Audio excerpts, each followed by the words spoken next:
हिंदी पंचांग के अनुसार इस वर्ष अधिक मास पड़ने वाला है। यह अधिक मास हिंदू धर्म में एक अत्यंत पवित्र और दुर्लभ महीना माना जाता है। पंचांग के अनुसार साल 2026 में अधिक मास 17 मई 2026 से शुरू होकर 14 जून तक रहेगा। इस नए वर्ष 2026 में 2 ज्येष्ठ मास रहेंगे। अधिक मास को पुरुषोत्तम मास के नाम से भी जाना जाता है और इसे अत्यंत पावन माना गया है।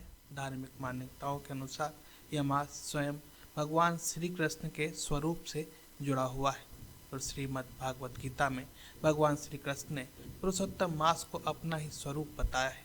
यही कारण है कि इस मास में किए गए व्रत, जप, तप और पूजा पाठ का विशेष फलदायी माना गया है।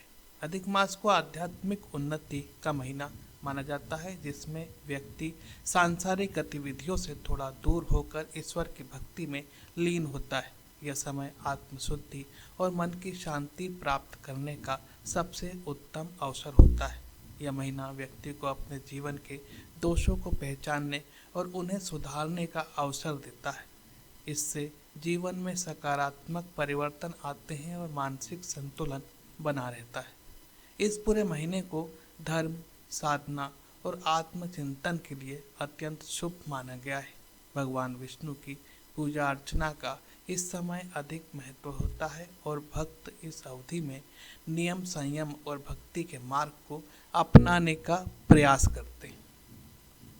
अधिक मास की एक पौराणिक कथा प्रचलित है। उसके अनुसार वर्ष के सभी 12 महीनों के अपने अपने अधिष्ठाता देव होते हैं, लेकिन अधिक मास का कोई स्वामी नहीं था।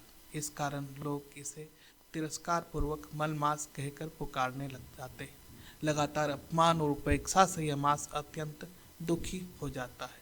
अपनी पीड़ा लेकर अधिक मास भगवान श्री विष्णु की शरण में पहुंच जाता है और उनसे विनती करता है कि संसार में उसे सम्मान नहीं मिल रहा है। तब भगवान विष्णु उन्हें लेकर भगवान श्री कृष्ण के पास जाते हैं। श्री कृष्ण ने अधिक मास की कथा सुनकर उसे अपना नाम और दिव्यता प्रदान की। उन्होंने कहा कि आज से यह मास पुरुषोत्तम मास के नाम से प्रसिद्ध होगा और इसमें किए गए सभी शुभ कर्म विशेष फल प्रदान करेंगे।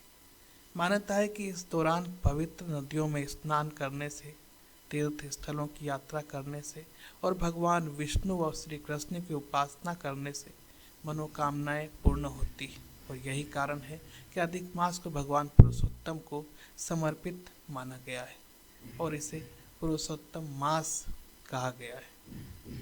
शास्त्रों में पुरुषोत्तम मास को भक्ति और आत्मचिंतन का समय बताया गया है। इसलिए इस अवधि में विवाह, गृह प्रवेश, मुंडन, नामकरण जैसे मांगलिक कार्यों को करने की मनाही होती है।